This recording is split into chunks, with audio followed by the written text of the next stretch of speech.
In this video, you will learn how you can allow your users to add profile information, as well as edit that information after the sign-up process is completed. We'll have a look at a number of interesting aspects which will help you in the creation of your app even further. We'll have a look at multiple bindings, so binding two requests to a single element. You will learn about post and patch API requests, as well as the device.id variable that is built into Bravo. I'll be using Figma and Airtable as a backend, but of course you can follow the tutorial with Adobe XD and the backend of your choice. Let's jump right into it.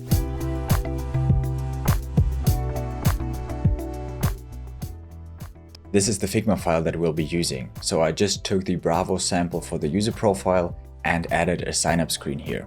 Let me take you through it. You can find a link to the file that I'm using in this episode in the description, of course. The sign-up and the edit form are nearly identical. They have these input fields and inside text elements. These text elements have the component input tag as well as specifying which type of input it is. In this case it's text, but for example for the email we have the input type email. Next to email and text, I'm also using for the phone number the input type number, and then we have an image here which has the input image tag. The input image tag is not bound to a text element but an image instead. When the users click on this image, a pop-up will be opened by Bravo where they can either take a new photo or choose one from the gallery they have. The whole form, so all of these inputs as well as the image, will be submitted to the API once the user presses on this submit button. The submit button is simply a rectangle with the action submit tag. If you need more information about forms in Bravo, I would encourage you to watch this video by Sean. Later, when we're binding data inside of Bravo Studio, we can configure the submit action a little bit more. For example, I will be redirecting to the profile page once the form is submitted successfully. That's also the reason why in the prototyping tool, we don't have any links between the sign-up or the profile page. We don't need that because we do that inside of Bravo itself. Inside of the profile, we display everything that we know about that user. So we have the name, the email, and then some profile information. The information from the profile page is what the user entered in the sign-up screen. But of course, we also want to allow the user to edit that later on. This is why we have this edit button, which leads to the edit form. As I said earlier, the edit form is pretty similar to the sign-up page. The only difference is that we have this back button here that leads back to the profile without saving any changes. The main difference between those two screens will be the request that we bind it to. The sign-up screen will get a post request, while the edit page will get a patch request. We're going to have a look at that after we've set up the Airtable. You might have already noticed that we don't have a login or a forgot password screen in here. The reason for that is that I'm going to save the user data associated to the device ID. Every mobile device has a unique ID that I can use to identify that user. I can use that instead of a normal user account with email and password, for example, to still know which user is currently displaying the app. The disadvantage is that all of the data is saved for that specific device. So when the user loses their device, all of the data will be lost as well. The advantage is that the user does not have to sign up in order to use the app. In this example, the app starts on the sign up screen, as indicated by this flow icon here. This specific app has no other purpose than displaying the profile information, but you could make the sign up process optional. Here is the Airtable backend that we're going to use. Again, you can find a link to that in the description. We have only one table here called user. If you have more tables inside of your app, I would recommend to create a new one for the user specifically. Inside of the user table, you can find all of the user information that we're displaying inside of the profile page. There's only one thing that we're not displaying, that is the device ID. Remember that the device ID is what we're using in order to identify which data to display for that device. So when the device with this long ID is logged into the app, we only want to display this one record and none of the other profile information. The device ID is a variable that is filled by Bravo automatically, so this is nothing you have to specifically worry about. We're going to have a look at that variable again when we're talking about the request buddies inside of the post and the patch request. If you're using an authentication provider, for example, because you allow your users to log in using Firebase, you can replace the device ID by the user ID. The user ID is the email of the user instead of this long string. Let's combine the Figma file with the Airtable I just showed you inside of Bravo Studio. In Bravo, paste the Figma link of the Figma file that you duplicated. So I'm just going to go to my file and copy that link. I'm going to paste that here and connect to Figma file. Bravo has now taken all of the elements from the Figma file and created an app for me. Before we can bind any of these screens, we have to create a new API collection. To create the new collection quickly, I'm going to use the Airtable wizard. For that, I'm going to need my base share link. I can find it when I click on share, then base, then you can create a new link here. I copy that to my clipboard and paste it in Bravo. Next, I'm asked to enter my API key, which is unique to my Airtable account. You can find yours when clicking on your profile and then go to account. This is the API key. I'm pasting it and hitting complete. Now a new collection was created specifically for that Airtable base. I won't be using the concept of list and detail requests in this tutorial, so I'm just going to delete the detail request for now and then change up the list request. But before we do that, let's hit send one time just to check that everything's working properly. And as you can see, the data is fetched and I can see some user information already. This request is working, so now let's create our sign-up request so we can add new data to this table. When you hover over the request and then click on these three dots, you'll have the option to duplicate the request. And we're going to do that here, and we're going to rename that to sign-up. The sign-up, as I mentioned earlier, will be a post request because we want to add new data to the table. Click on the drop-down here, and instead of get, we're going to select post. Post requests need a body in order to function properly. You can find the request body that Airtable expects inside of the API documentation. You can find Airtable's API documentation under help and then click API documentation here at the bottom. Now we're going to select our user table and then create records. Here on the right, you can find an example request. This is the URL we just duplicated from the GET request, because this is working for the POST request too. The authorization with the bearer key was handled when we used the API importer in Bravo Studio. Now the only missing part to the request is the request body, which you can find inside of these parentheses here. If this seems all a little confusing to you, I would recommend you watch my introduction to reading API documentation. But don't worry, I'm going to take you through the rest of the steps now. First, let's copy the whole thing inside of data, except for the apostrophes. I'm now going to paste that inside of Bravo Studio. I'm now pasting that inside of the post request in the body, and then I'm selecting JSON. Hit Ctrl V to paste it. Now hit send to test if that request is working. It's already a good sign if you get something under received data. Now let's check in Airtable if we actually created new records. As you can see, we have two new records here with exactly the same data as the example request. We only want to create one new user on signup, of course, so we're going to take out one of the records from the example request. The records are inside of this records array inside of the body. Starting with these curly brackets, let's get rid of the first example record. So I'm going to select everything here until I meet the curly brackets again.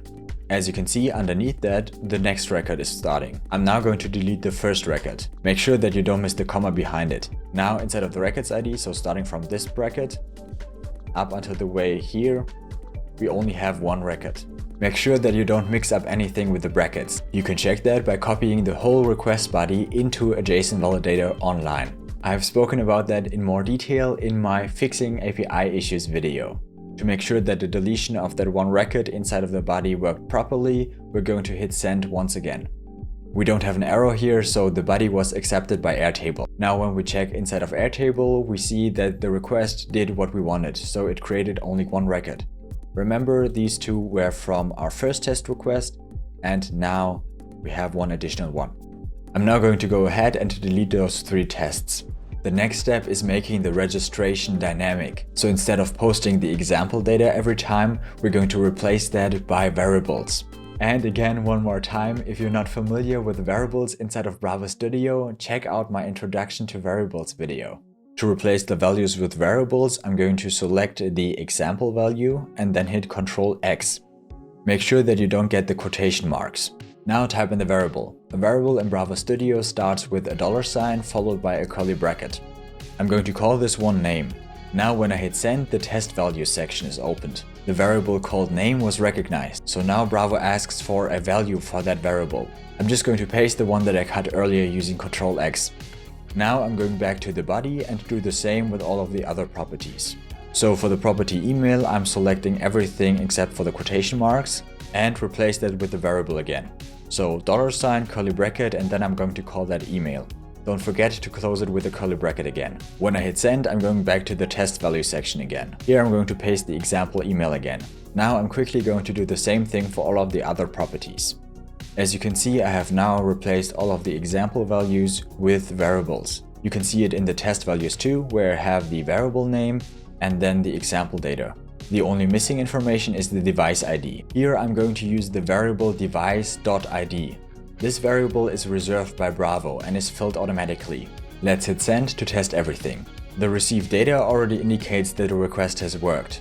And in the test value section, you can see that device.id was not added. The reason for that is that we can't set these Bravo internal variables. The test request has worked, except for the device ID, which isn't filled. Don't worry about that. When testing inside of Bravo Studio, we don't know the device ID. After we bind that request to our design and test it in Bravo Vision, a device ID will appear, I promise. Let's bind the sign-up request to our Figma design. For that, head over to Apps and then select the one you just imported. Inside of here, make sure you select the sign-up and not the edit form. Here we can now bind the post request to our elements. So I'm going to open the form and then we can see the name is our first input. It is important that we don't bind the value here, but the input destination. We will have a look at binding the value again when we talk about the edit form. For now, inside of the input destination, select the collection you just created. Now select your post request. This now determines which variable will be filled with the value from this input field. So this is the input field for the name. We're going to select name in here too. Now you can see that the form response action have popped up. We can choose what to do on success or failure of submitting this form. When the user presses on the sign up button and everything works correctly, I want it to be redirected.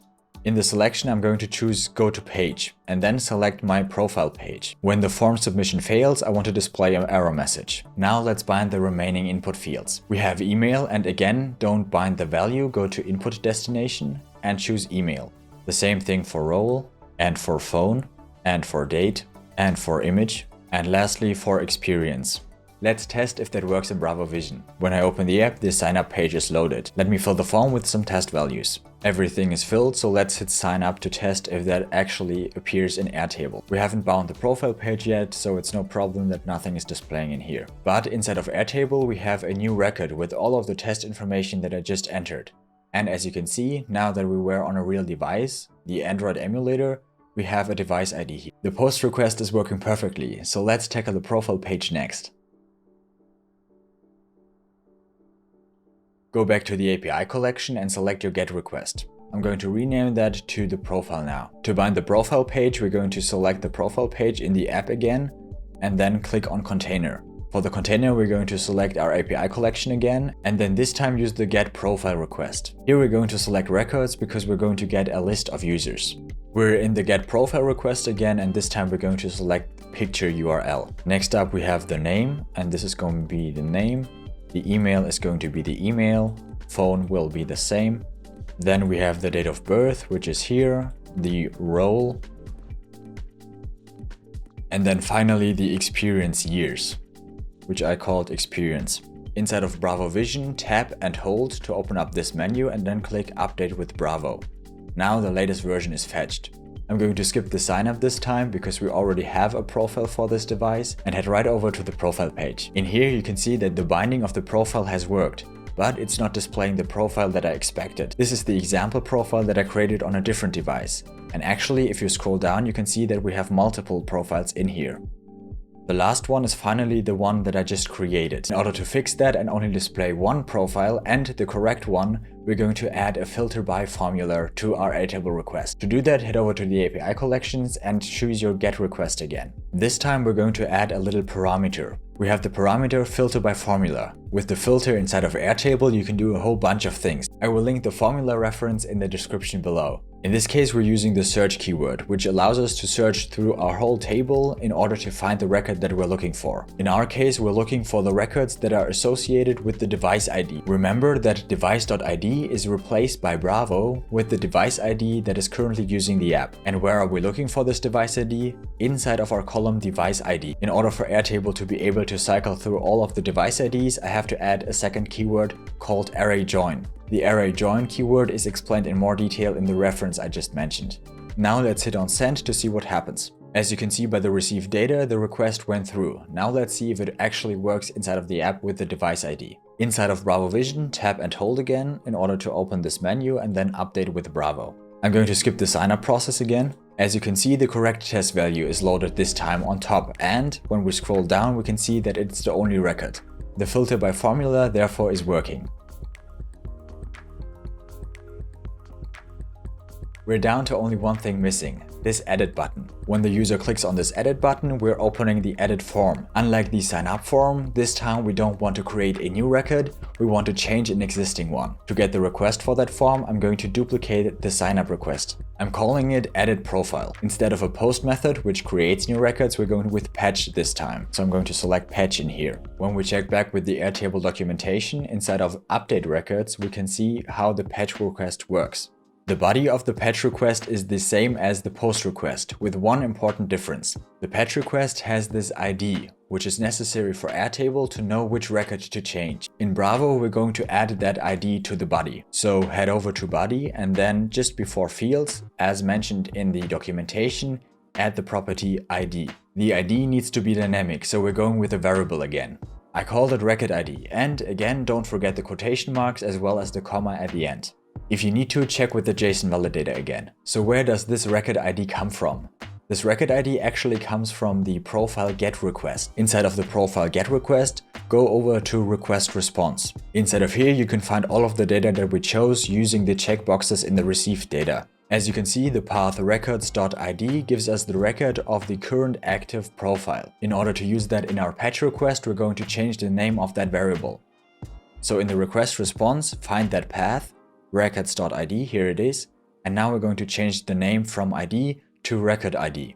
Now every time we display the user's profile, we're going to save the record ID of that profile under the name record ID. We're going to use that value when editing the profile using the patch request. Alternatively, you could have kept the name ID. In that case, the variable would have to be named the same way in the patch request. So inside of the patch request body, you would call this not record ID, but simply ID. This would work too. The name itself doesn't matter, it's just important that both parts are called exactly the same. Let's test if the patch request is working. Here you can see that in the test values we now need an ID. We can quickly get an ID from our GET request. Simply click on send again in the profile request and then choose one of the sample record IDs. Copy that and paste it into the test values section.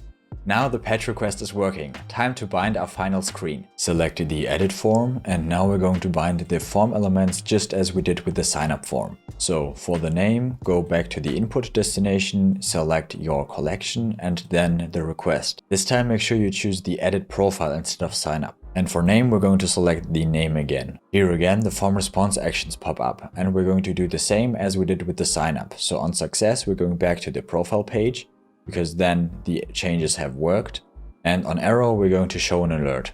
Now I'm going to do the same thing for all of the other inputs. So the email will be content destination again, then email, the same with role, phone, date of birth, image, and lastly experience. Now we're going to add something that we didn't do in the sign up process. When the users enter this page, we have already shown them their profile information. So why don't we show that inside of the form again? For that we're going to bind the value property here. Think of it as the input destination replacing the variables inside of the body, while the value replaces the placeholder text. So we can see here in our design we have the placeholder text first and last. Let's replace that with the actual name of the current user. To do that, I'm going to select the name. This time I won't bind the input destination, we already did that. I'm going to select the value. The patch request is only for updating the records. So in order to get that information, just as we did with the profile page, we're going to use the GET request. Select that from the list here. When you try to bind the name, you can see that none of these are selectable. For that is that just as we did in the profile page, we first have to bind the container. The container wraps the whole form, so we're first going to select records in here.